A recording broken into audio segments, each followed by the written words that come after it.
podcast, everybody. This week, I want to dive into some of these really interesting psychological issues, especially since we just launched Sync Psych 101 into the Sync Academy platform.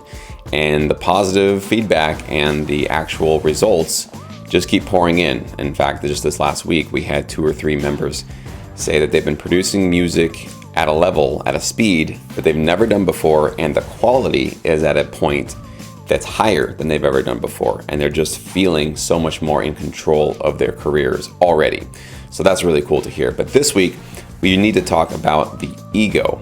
Now, let's just be honest. You and I struggle with egos because, well, first of all, we're human beings. Who doesn't, right? But more than that, we are musicians, we're producers, we are creatives. And creative people, we really struggle with our egos.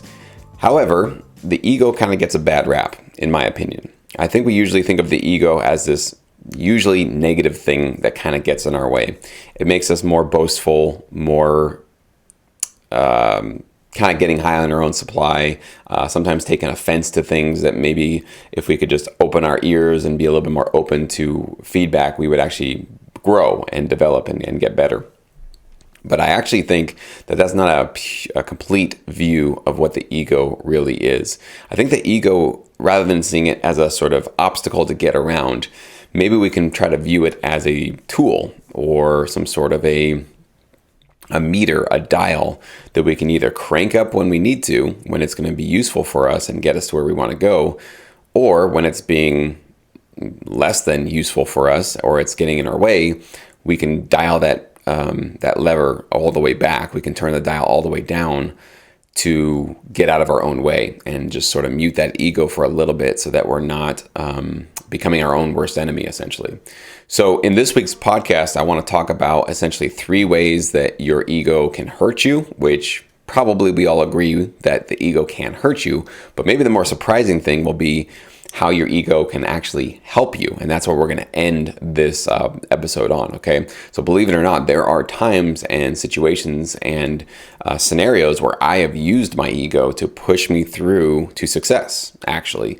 And it certainly is maybe going to shock you that it can come off as very egotistical to believe some of these things about yourself. And they might feel really foreign and strange to have such high beliefs about yourself and your potential.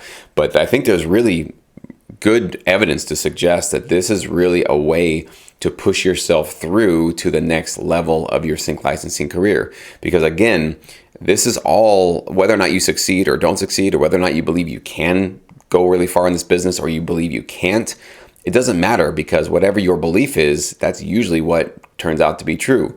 So what we're going to do is talk about using our ego in a way that can get us to believe, to expect great things for our careers. And when you have that expectation, you have that openness to amazing things, shooting for the stars, that's when you see the magic start to happen in your career. That's what we're going to talk about. But first, let's talk about the more predictable ways that your ego, when it's really inflated, how it can really hurt you in this particular industry, in sync licensing.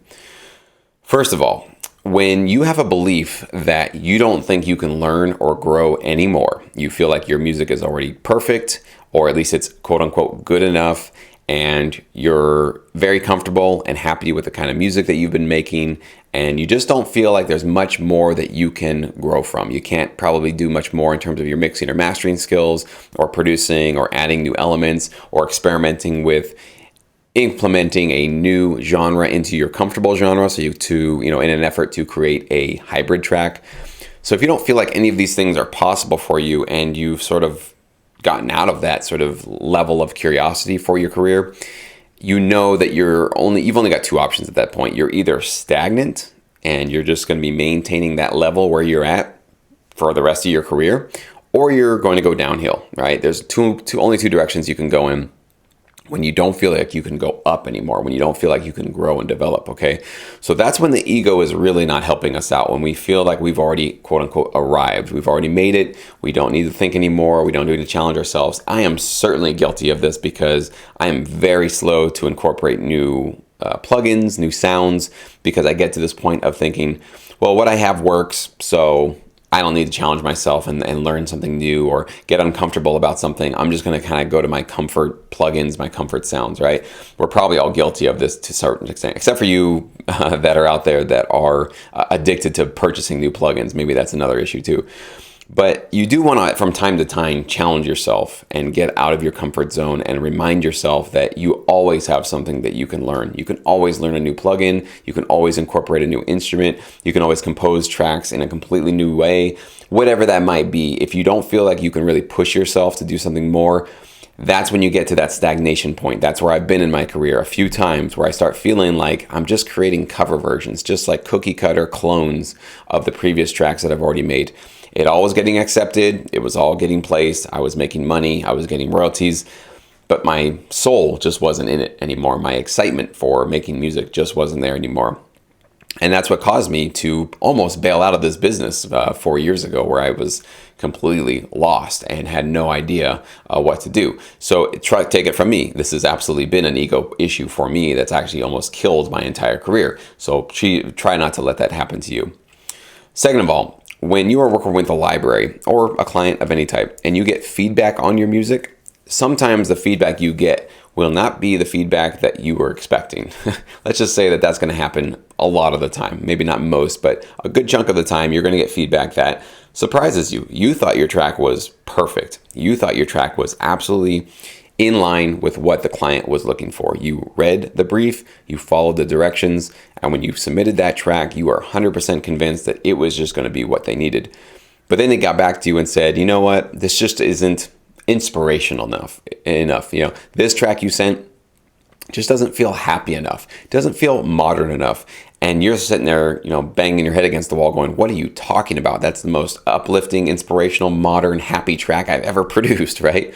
But their opinion kind of matters. And in fact, it's really the most important opinion in the room, in the equation, because it's their project, it's their opportunity. And yes, it's their money that's going to be paying you for your music. So when we get into that situation where we don't want to listen to feedback because we just disagree, or we're really attached to that track and we think, well, that's my baby you're criticizing. I really don't like that feeling that you're saying that my baby isn't perfect, right? The way that I get out of that is that I start to see that feedback as sort of the client or the library giving me a blueprint for success. In other words, they're telling me the best that they know how. Sometimes we have to go back and forth to get a more clear picture of what they want, how I can fix the track.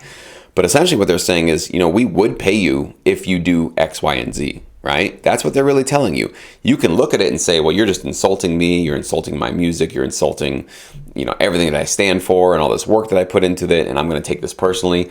That's the ego. That's the ego getting in there and really sabotaging you and clouding up your vision and clouding your judgment up of this. And you can choose to get outside of that perspective and look at it in terms of, man, they're giving me the codes. They're giving me the cheat sheet, the blueprint to how to really get this gig and how to actually impress them to the point where they're going to be happy with what I submit on my revision or next time.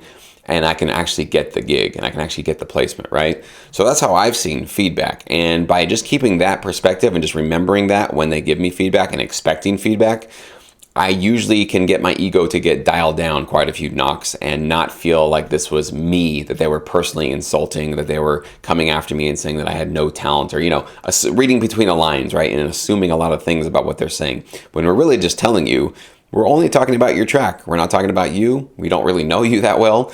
We're just talking about the particular piece of work that you gave us, right? So basically getting yourself out of that equation and thinking of it more in terms of the project and the track, which is separate from you, okay? And then last, this is a big one as well. And this is where a lot of producers shoot themselves in the foot, actually, because they are still stuck in this mindset. And this is when your ego starts to tell you that you are owed something by someone. It could be a library, could be a client, could be another producer you're working with. I don't know what it is. But you feel, because you've been putting in the time and the effort, the energy, that somebody owes you something in this career, in this business that you've been a part of, right? You are owed royalties. You are owed placements. You are owed success. You are owed to be the inner circle member of the library you've been working with for 6 months. And because you're not getting a lot of upfront opportunities, sync fee opportunities, you feel like they're robbing you. You know, it's not fair because you are owed this, right? That's the ego also messing with you. And this is a tricky subject because there is this fine balance where you don't want to have this entitlement attitude. That's what I'm going to call this sort of feeling, oh, you're owed something, entitlement. You don't want to walk around with that attitude because that's just basically walking around like a having a rotten egg in your pocket. People are not going to want to work with you. People are not going to want to be around you. They're just going to feel some funky energy coming from you, and you will start to see your relationship suffer because you have this entitled attitude. Think about it. You probably know people that have a little bit of that spoiled, entitled attitude. Do you want to be around them? Do you want to be friends with them? Do you want to work with them? You don't, right? It's just so obvious when you can see it in other people. But sometimes we don't really see it in ourselves. We're not always mindful that we can also have that. And I've certainly been guilty of this too, thinking that because I've submitted so many tracks to a custom opportunity, I should have been given that opportunity. Why was I not given that, right? Feeling that you're owed it. And the tricky part where it gets a little bit, you have to walk this sort of fine tightrope in the middle is because you do want to have open expectations of doing well in this industry, right? So not an entitlement that you deserve everything that you submit to, that you should always get those, but also having this open belief that you are going to go to the stars. Like it might not be this particular opportunity, but you believe generally that this is the direction you're going to succeed in. You are going to give it your all. You're going to 100% think about serving the needs of others, and you expect great things for your career. And that's a fine balance. Like, where is that for you? You're going to have to figure that out. That's a different one for me. Everybody has their own different little balance of like feeling excited about your future, expecting great things to happen for you, but not being entitled and not believing that things are owed to you. So that's one of those things where you can't really be taught how to have that belief, but you have to figure out, you'll know, I think, if you become a little bit more aware of yourself, when you're leaning in more one direction or the other. And trying to find that sort of middle way is really, really valuable. Okay, now here's what we're going to end the podcast with is the 3 ways that I believe the ego can actually help us, right? This is where a lot of you guys maybe don't realize that your ego doesn't have to be your enemy. It doesn't have to be this thing that you're always pushing away or always trying to get out of. But actually, when you need it, you should actually reach for it and turn up the dial, turn it up to 10, because these are some ways that I've used my ego, turn my my egotism all the way up in certain situations, and it's actually helped me, believe it or not, in an incredible way. And I think this is not only just like a bonus thing you can do, but I think it's like necessary. You have to do some of these really egotistical things if you want to succeed in this business, and actually in anything really bold and adventurous that you're going to do in your life. You have to be able to turn up your ego on cue and on demand. And here's 3 ways that I believe, and 3 situations that I believe you can actually start doing it. The first is you need to believe that you can thrive in this industry, in this business, in sync licensing, okay? This is the core of really what we're talking about with those Psych 101 tutorials, is we are basically programming our minds to believe that we are going to do incredibly well. In fact, we are not just shooting for an average career with our beliefs. Our beliefs should be informing us that we are shooting for the stratosphere. We are shooting for the stars. We are shooting for ridiculously awesome, incredible results, whether that's in the form of exposure, income, partnering with the libraries you want to, whatever your particular goals are. You should put your expectations of where you can go higher than you believe are even possible, okay? So if you believe that you can hit the stars, even if you only get to the moon, that ain't bad at all. Going to the moon is a really great place. If you only believe that maybe you can get to the end of your driveway, barely getting out of your garage might be an accomplishment for you, but that's not really that far, right? So I think it's a really good idea to shoot your expectations as far as you possibly can. Now, I know a lot of people don't want to do this, and I struggle with this myself, but the fear is, well, I don't want to set my expectations at like a 10, because if I only hit a 4, man, that's going to feel like a big letdown, like I failed, right? Because I was shooting for a 10, but I only got to a 4. And that is one way that you can choose to look at that, and I totally understand that. But remember, if you only shoot for the 4, well, what if you only get to a 2 or a 1? Because sometimes, we don't get exactly all the way that we wanted to.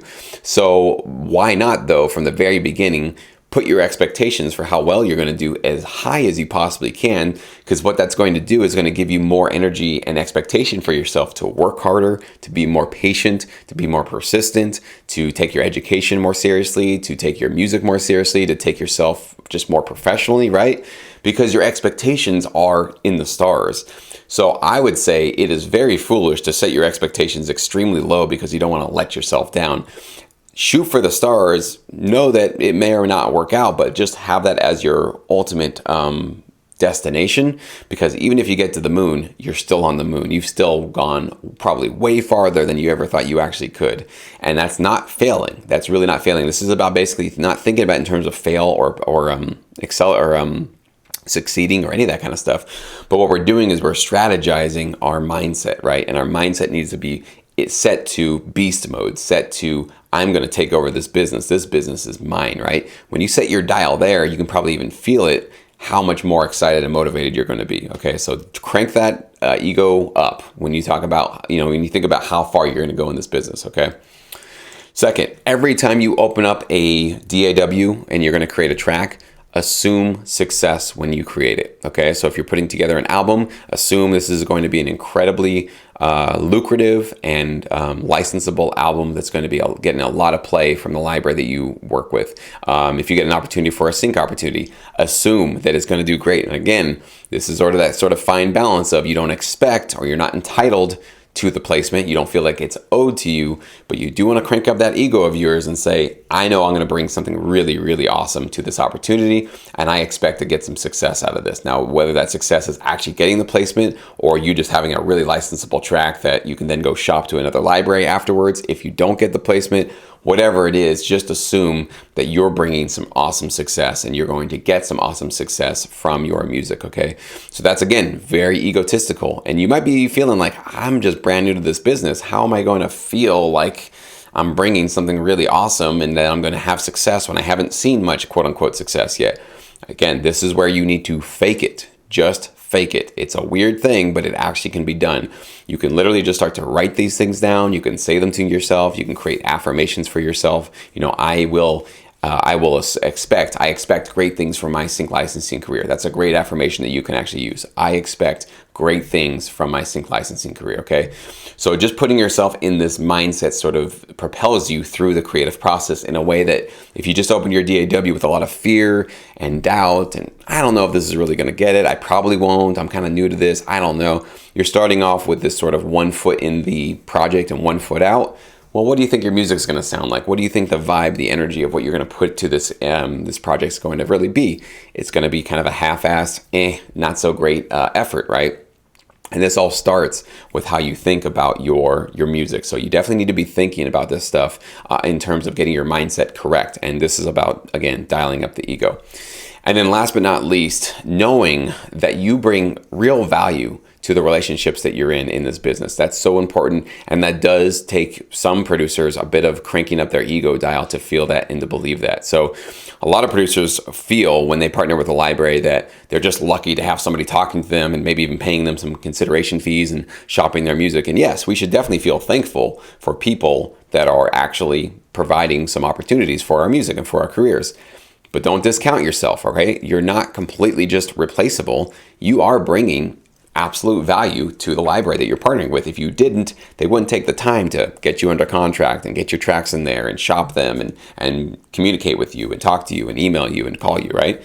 So don't ever forget that you do bring absolutely value, some great value to whatever project or a library or a situation that you are a part of, okay? And this might not feel like you have that because we producers, musicians generally have been taken advantage of. We don't get usually paid for what we do. This is speaking after years and years of trying to live the dream of starting a band, so I know how much money we put out and how little we take in and how much we are sort of like looked at as sort of a replaceable commodity, especially in, a place like Los Angeles where I was in a band. So we tend to sometimes dial our ego down quite a bit to think that we're not really that valuable and that we're just sort of replaceable and they can just find somebody else. I think, believe it or not, putting up your ego though and saying, I actually do provide value for this library that I'm partnered with, for this opportunity that I'm submitting music, and I deserve to be treated with respect, and I'm going to give them value, and I'm going to bring some incredible, great music for them, and I deserve to be compensated for that. This is an ego thing that absolutely, some people would call that egotistical and maybe too too arrogant or something like that. But I say no, not at all. This is a must. You have to bring this kind of sense of confidence to your partners, because nothing is more attractive and more fun to be around than somebody who's confident. Right? Again, this isn't arrogance we're talking about. Arrogance would be the entitlement that I deserve this. You owe me this placement. Why didn't you give it to me? Right? That's the arrogance. That's the believing that things are just supposed to be given to you. Confidence is a little bit more subtle. It's a little bit more, but it's just as strong. There's a strong feeling with confidence, but it definitely gives people the sense of, I'm working with a professional. I'm working with somebody who gets it, who's really kind of owning their craft and owning their part in this, and understand that they do play a valuable role here. It's the most attractive thing to be around when you're working with people. So please don't think that that's egotistical or arrogant if you have to dial your ego up to feel that way. Okay, guys? So with that being said, those are the sort of ways that I believe the ego can be dialed up or dialed down depending on the situation that you're in. So as always, I would love to hear your feedback on this week's episode, what you think about dialing up or dialing down your ego. Has your ego gotten in your way? Has it been your ally? Has it been your enemy? I want to hear all of those kind of comments. I love reading them. Always leave one below if you're watching this on YouTube, or if not, you guys have my email address, jesse@syncmymusic.com. I always love hearing your feedback, so please keep that stuff coming. And if you have not signed up for Sync Psych 101, I encourage you to do it. There'll be a link below the YouTube video, so you can check that if you'd like to. As I've mentioned before, Sync Academy members are getting free access to Sync Psych 101. So if you're not in Sync Academy, you've been on the fence, and you've been thinking about joining a really awesome, positive, motivating community, this is the time to do it, because as I've mentioned before, I will be raising rates for new subscribers for Sync Academy at the beginning of next year. So January 1st, the rate will be going up. So I never raise any subscription rates on anybody who's actually in it already. I hate when companies do that. I'm never doing that. But it just means that if you sign up after the 1st of next year, your rate for joining, your monthly and annual rate, whatever you decide to do, will be actually higher. So this is the time to get started. This is the time to join us, to become our newest member, and to get your hands on this really powerful content to talk about this kind of stuff, because this is really what's going to make or break pretty much most of your guys' career. So if you're not taking it seriously and you're thinking that you're just going to, white knuckle your way through this business and just keep, pushing music out, especially when you're feeling, just demotivated, or, you have no confidence, or you're worried and you're scared and you're full of doubt, it doesn't work out. You really have to have support. That's what our community is really all about. And you really have to have some guidance from, somebody like me, who's been where you've been, who's definitely thought about giving up multiple times, and even actually did a couple of times, at least temporarily pause my career because I just was getting too burned out. So the point of Sync Academy, the point of everything that we're doing here, is to help make sure that when you reach those points, and you will, trust me, you'll get to those points where you feel like giving up, at least you have some support to make a more informed decision and not just bail out because it just got too overwhelming. You'll at least have support to push you back on the right direction if you feel you want to keep going. So that's what I got for you guys this week. Thank you so much for listening. We'll catch you next Friday. Thank you for listening to the Sync My Music podcast. If you enjoyed the show and want me to do more episodes, all that I ask is that you leave me a review on whatever platform or app that you're listening to. It just takes a few seconds. I'll never charge for this podcast, and I want to keep it 100% ad-free. And your review right now will help me do just that. Thank you so much.